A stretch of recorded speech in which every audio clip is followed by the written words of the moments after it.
This album here is one of our prized possessions, really, but in the non-traditional sense of philately.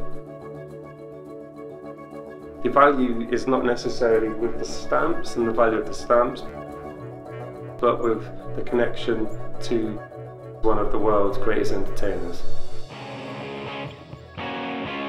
Freddie Mercury.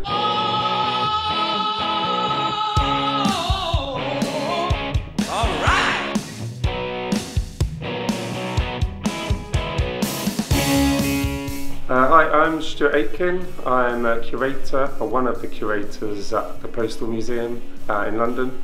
My responsibilities deal with actually managing our collection, which is the philatelic collection, but also the wider collection, which incorporates things such as uniforms, badges and buttons, vehicles, because we have a large off-site storage in Essex, which also falls under the umbrella of my role. And yeah, I've actually been here for over 15 years now. The Postal Museum has been in its current form since 2017. We did have an archive before that and another museum before that. We're based in central London, but we're not just a museum and a gallery. We also have mail rail, which is really popular. We have an amazing cafe and research spaces, which is where we are now, so people can come in and actually look at the collections. So the mail rail does a mile loop of the underground railway system, which used to connect the main sorting offices in London, and it's an audio-visual tool and really popular and amazing. So we open from, well, the actual building's open all week, but to visitors Wednesday to Sunday, which includes mail rail. So the reason why we have this album, it wasn't a donation. We actually bought it at auction in 1993.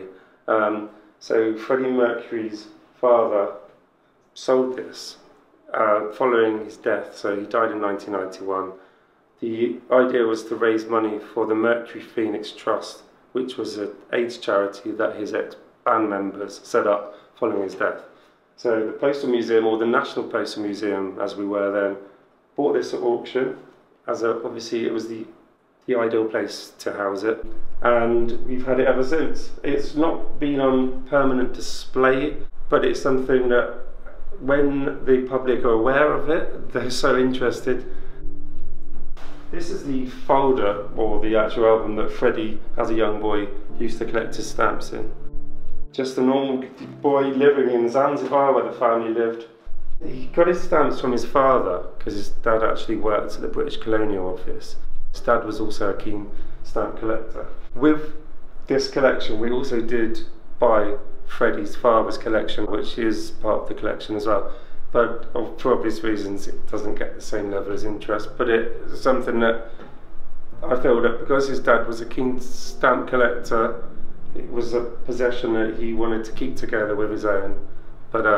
But also to raise money for the Mercury Phoenix Trust. So it was something that he, probably had to think on before selling, because it was probably something, quite personal to him. And yeah, because of his father's collection, you can just imagine him just supplying him with piles and piles of stamps. So Freddie was probably, up to here in stamps.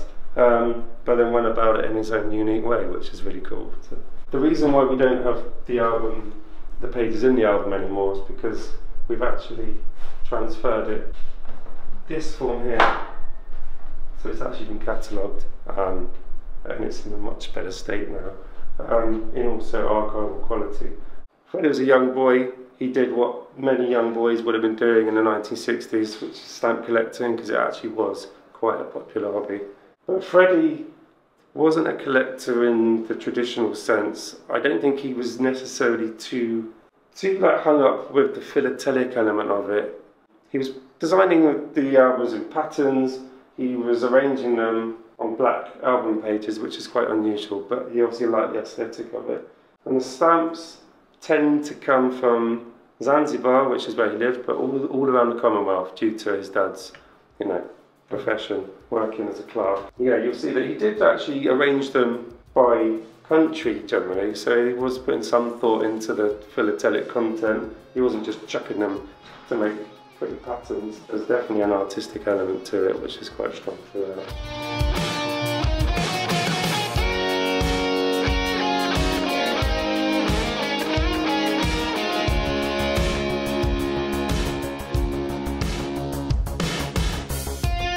So yeah, the most famous page is the F page. So Freddie actually wasn't called Freddie; it's called Farouk.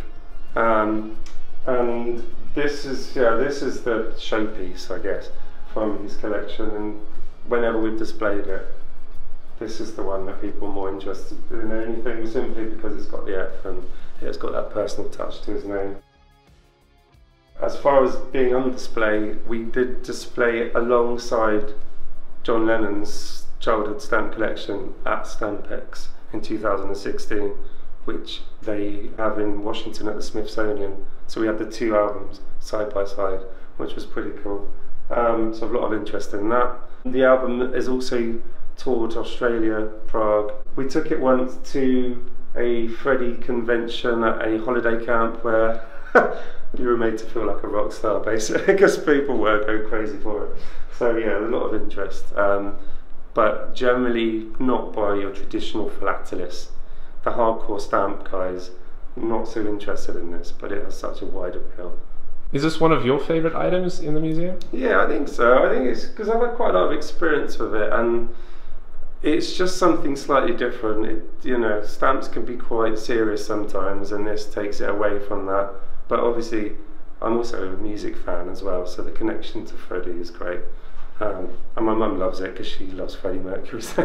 Yeah, I'm a big Queen fan, so this is like a real special moment for me. Right, excellent. Yeah, well, there you go. It appeals to people for all ages. Yeah. For those that won't be able to see the album at the museum, you can actually access it on the website. It has been fully catalogued, digitised. You'll be able to not only look at the images, but there's also a description, give you some information about what stamps they are. So you'll be able to find that on the website, which also has lots more information about visiting us. So yeah, we hope to see you one day here in the future.